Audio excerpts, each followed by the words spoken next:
Hello ladies and gentlemen, welcome back, Force here, and today we'll be taking a look at some multiplayer gameplay footage from Far Cry 3. So far I've taken time to show you guys the campaign and co-op modes in Far Cry 3, and today I'll be showing you some domination multiplayer gameplay while talking about my general impressions, how the game feels in the multiplayer, and yeah, just giving you guys a little bit of information as to what this is all about. So once again, we are looking at the domination game mode. As of this moment, there are 4 game modes available. There's Team Deathmatch, Domination, Firestorm, and Transmission. Team Deathmatch is what you expect it to be. It's 2 teams try to kill each other to a set score.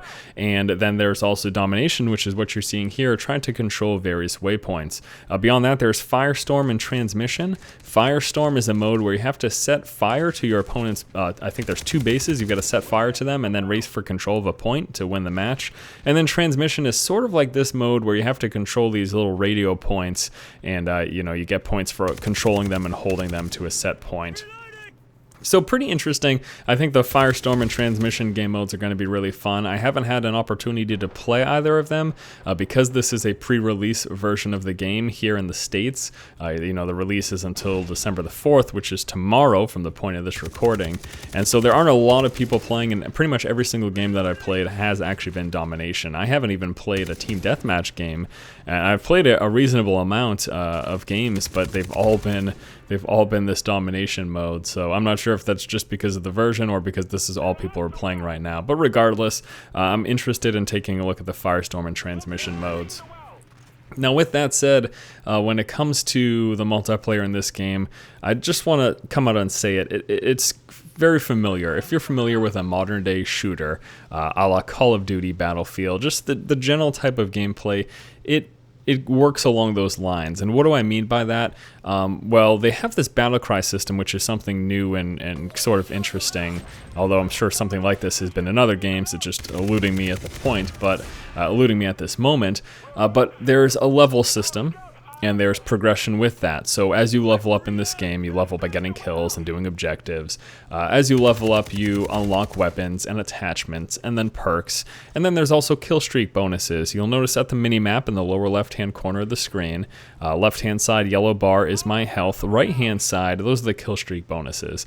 So there's things like calling up a UAV to get detection of surrounding enemies. There's also, dropping bombs. There's like not a tear gas, but poison cloud that you can drop. There's also a confusion cloud, which is actually really cool. If you drop this particular kill streak bonus, people will not be sure who their allies are. Basically, everyone within this vicinity appears as an enemy, so people can mistakenly shoot their own teammates, which is kind of hysterical, to be honest. But so they've got that, they've got the kill streak bonuses, they've got the level up system where you unlock weapons and attachments and perks. There is a battle cry system, and that's going to move to the other point that I wanted to make about multiplayer in this game. It's that it's team focused. So I mentioned the modes, Team Deathmatch, Domination, Firestorm, and Transmission. These are all team-based gameplay. I did not see, and I'm not sure if they plan to add, any free-for-all modes. It's all based on working with a team. The battle cry system, if you take a look at the lower right-hand corner of the screen, I've got my ammunition as well as any explosives like the grenade, and then just above that, that is my battle cry. Now, the battle cry that I currently have equipped allows me to increase the health and heal a little bit of surrounding allies. And there are other things, I believe, like increased health regeneration and increased speed that you can get, and these are all things that you unlock as you level up in this in the level system within the multiplayer. Another thing too is that the character leveling is the same across cooperative and multiplayer play. So if you play co-op, your leveling up in that applies to the multiplayer leveling system as well, which I actually sort of liked that. If people want to play co-op, it's not a completely separate system. And same thing, there are loadouts as well as preset loadouts. The preset ones, I think there's like a stealthy one with all silencers, there's an explosive one, there's an assault one, and then there's a sniper one. I think there are 4 loadouts, and I believe that's basically how they're laid out. And then beyond that, you can customize your loadout, and with that customization, it's all going to be determined in terms of what you have access to. It will all be dependent on how far you've leveled up and how many weapons and attachments you have unlocked.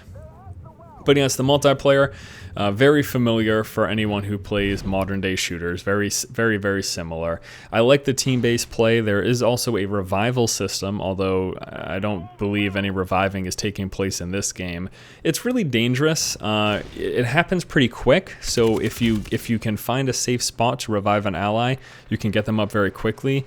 But it's really determined on a few things. Number one, well, if your ally is down and you're walking to revive them, chances are the enemy who killed them is still alive, right? So you sort of run the risk of walking into their line of sight, and you die very quickly in this game. And something else that I've figured out after playing for a little bit is that if someone gets the jump on you, you're kind of screwed. And I know that's the case in many and most PvP games, but I feel like in many shooters, and I'll just say Call of Duty as an example, I know people hate comparisons, but it's a multiplayer shooter, so the comparison fits per the genre and the game mode. You know, I felt like playing Call of Duty, just recently, of course, looking at Black Ops 2, I felt like playing that multiplayer. If someone got the jump on me, I had the opportunity to quickly, you know, break a line of sight, turn around, and kill them. I have not felt that way in this game. I feel like once someone has the jump on you, you die so quickly that is that. And you know, many people will really like that. In fact, it's tough because you can say it's skill-based, but it's more who sees each other first, and then you could point to, all right, well, the people who are looking around the most often and being most situationally aware will perform better. And yes, that is true. So maybe that does make it more skill-based, the fact that you can't absorb bullets like I feel you can in other games. At least I feel there's more leeway in, for example, like a Call of Duty. But that's not a complaint. I just wanted to sort of put that out there and let you guys know that is based on my play with the game so far. I've definitely felt that way, that it's very hard to retaliate if you have been spotted before someone else. And you'll just notice how quickly I drop people as well. People don't take many rounds whatsoever, especially with a high damage weapon like the AK is pretty high damage. So if you get the jump on someone, they're pretty gone so long as you keep them in your sights. So yeah, it's fun, it's enjoyable, it's not straying all that far from the standard formula as far as I can tell, but that's not a bad thing. The standard formula is that way for a reason, and this game offers so much more as far as I'm concerned that I'm not going to let what I would consider an average multiplayer experience tarnish my opinion on it, because I still think the overall package is pretty phenomenal. Now, I've kind of levied judgment on this multiplayer portion of the game, but I also, with that said, need to say that I've yet to play the Firestorm or Transmission game modes because just there haven't been any games available during pre-release. So maybe that will change my mind. Maybe this will take it from average to exceptional. But in terms of the systems in place, like the leveling system, the unlocking system, and the kill streak system, again, it's all sort of standard fare. Gunplay is, carries over same way as the single player and the co-op. It just feels great. The shooting really feels phenomenal. It's very responsive. I had some issues with latency. And it's not per my internet, because I have pretty solid internet based off of what I do. It was based on the host where I've had issues of the game just being a little bit slow. Like, I'd have someone lined up, I'd shoot them, and after a couple rounds go off, it registers a couple of seconds later. That is really annoying when that happens. I do wonder if that was me connecting to someone overseas or not. I'm actually not sure. I don't know if these servers are shared across, the European release of this game has already happened. The US release isn't taking place until the 4th of December, which is a day after this recording. So I'm not sure if that's actually carried over, if I was actually playing with people from EU or not. I sort of hope that that's the case, and I hope that I don't have to deal with major latency issues playing stateside, but that might in fact be true. It could also be just because it's a pre-release version. So once again, hard to levy complaints when you have a pre-release copy of the game and things aren't fully up and running. So I might end up coming out with another video post-release just to give you guys sort of an update as to how I feel the multiplayer is panning out. But regardless of any complaints that I've had, or not even just complaints, but statements about this being somewhat average and feeling very similar to what is already on the market, it's still, again, a lot of fun. It's still very enjoyable, and I've quite enjoyed my time with this game, multiplayer, co-op, and single player. So yeah, not gonna cry about that too much. All right, so this round is just about over, and once it finishes, we're going to go ahead and take a look at some of the options, as well as the different maps that are available in multiplayer, just in the general game creation screen, just so you guys can see exactly what this is all about. And getting some headshots, owning some face, gotta love it. Looks beautiful too. Something that I've definitely noticed in other games is that the multiplayer can look significantly worse than the game's single-player campaign. That's not the case here at all. Definitely looks very, very solid, plays very smoothly, with the exception, of course, of the potential lag that you may have to deal with that I mentioned prior. But again, you really have to keep in mind that this is the version of the game that I'm playing. Might not have the same experience when you play it at the full release. Yeah. So there you go. Again, I was owning it up in the first half of this video, going 7-0, and now I just got blasted like 3 or 4 times in a row. I was so frustrating to deal with. This is really funny, and here's another thing that I like to show you with the knife kills. So if you catch someone by surprise, you get a little animation for a guaranteed kill, which is this right here. Same thing occurs in the single player portion of the game. I think it's pretty interesting that they just decided to pull that into the multiplayer. I know some people don't really like that because it sort of takes the skill out of it, because you can miss with knifing, and if you happen to miss with a knife, then the person you're trying to take out can turn around and shoot you, and skill wise that's certainly much cooler. That's a huge miss. Somehow that guy had no idea, though. Skill-wise, that's definitely much better, but I don't know. It's also cool to see those sort of stealth takedown animations. So there you go. And this is going to be the end of the match, and with that, let us go ahead. Oh, God. Let us go ahead and hop into the game creation, just so I can show you guys a little bit more detail as to the different game modes and different options available. Oh yeah, when you finish off a match, the leader gets to decide if you want to punish or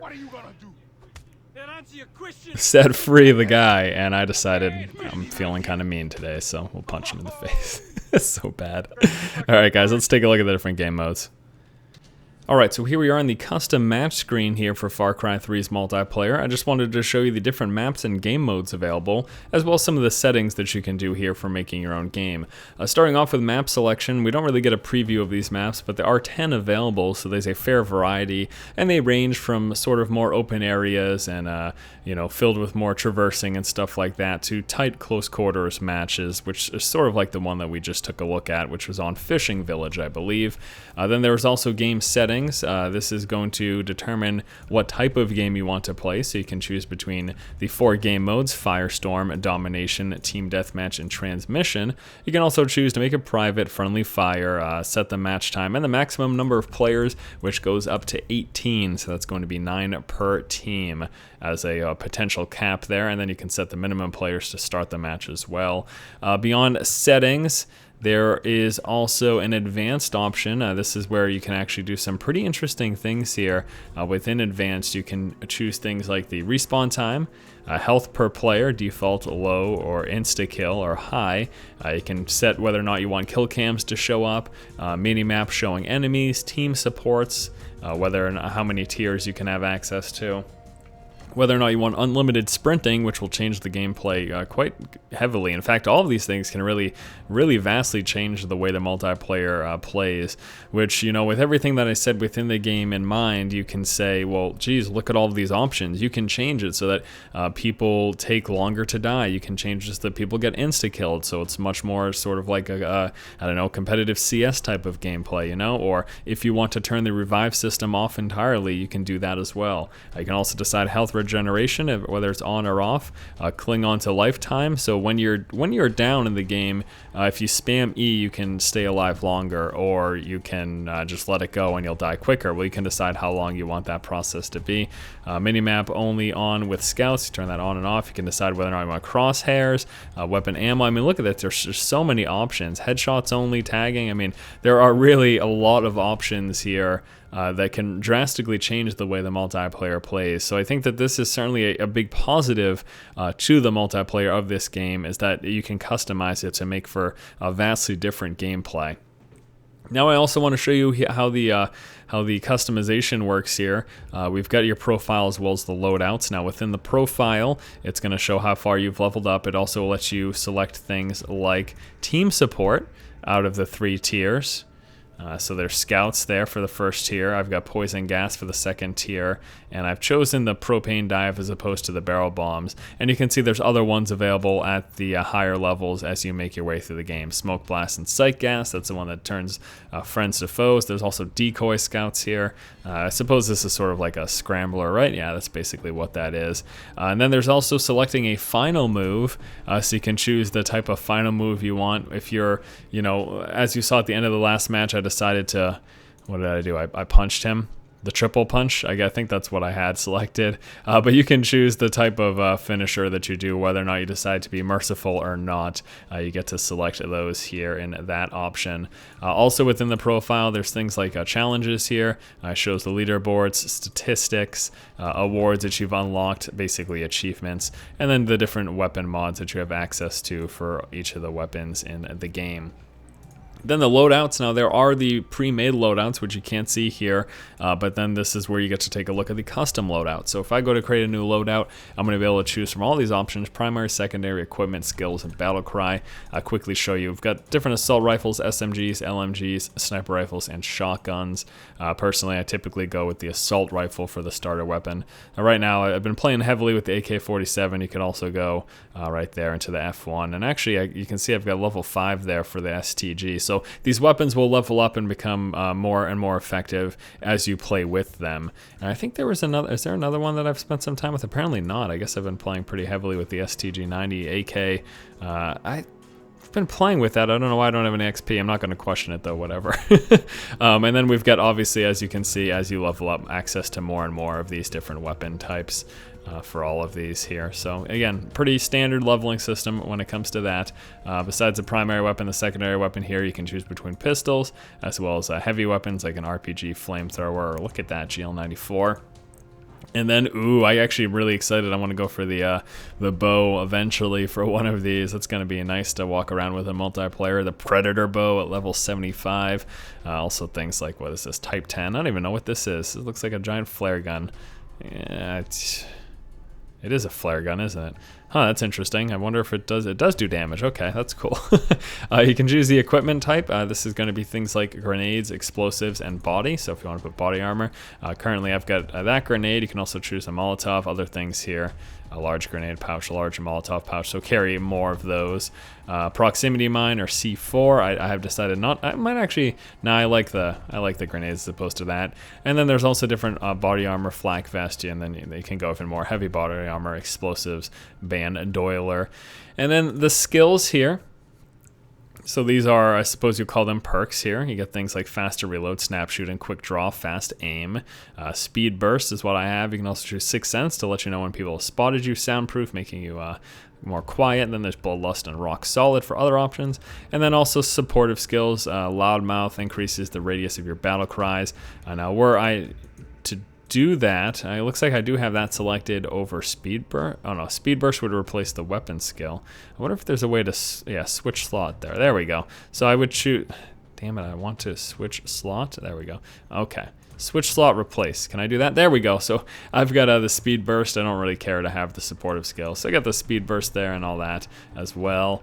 And then there's the battle cry. As of this level, I only have access to toughness. There's also going to be recovery, focus, and haste. Haste is increased speed. Recovery, I think, is regeneration. And I'm not sure what focus is. Maybe that's accuracy. That would make sense, but it could be something else. And I believe that that is basically it there. Again, you level up, you unlock those weapons and stuff. There's also a tattoo editor. You can change the way your character looks. That's not until level 40. And then decoding. So decoding is pretty interesting. When you finish a map, you're going to acquire... Let me cancel this just so I can show you. When you finish... cancel, please. So when you finish a map, what's going to happen, when you finish a match, you're going to gain access to a couple things, be it a CD, a flash drive, a DVD, or a memory card. And then each of these things has a potential of giving you something different through decoding. So a CD, you can see it takes about 10 times, it says right there, estimated time to decode 10 minutes, and XP rewards are highly probable, so you get some XP. The flash drive takes 30 minutes, you can earn XP or a low ranking weapon mod. DVD allows you to unlock medium ranking weapon mods. Memory card takes 3 hours, good chance of a high ranking memory of a weapon mod. And then lastly, a hard drive, while it takes 8 hours to complete, you get a guaranteed weapon mod plus a very likely high rank. So I just picked one of these. At the moment, I only have 4 flash drives, so I'm going to grab one of these, and then it's going to go through. You see the timer right here. So after 30 minutes, one of those 4 that I had will be decoded, and I'll get potential benefits from that. When you get those benefits, you can decide if you want to keep whatever it is. So if you get a weapon mod, you can decide if you want to keep it, or you can sell it for XP to level up faster, or you can gift it to a friend. And then when you decide to do that, that'll go over here into the gift section, and then you just send it out to one of your friends. And yeah, that is basically it. There's also a map editor, which we won't be taking a look at today, but you can edit maps for multiplayer, so that's kind of cool. All right, guys, that's going to do it here for this multiplayer overview video. Thank you so much for watching. Hopefully you enjoyed it. Once again, overall, I do quite enjoy the game's multiplayer. While it's not bringing a ton of new things to the table, it does have some pretty interesting options, and I think especially with the custom game modes and all the different settings you can select, it definitely adds some more interesting aspects and potential longevity to the multiplayer of this game. Thanks again for watching. If you like the content, please subscribe, and as always, keep watching and keep owning.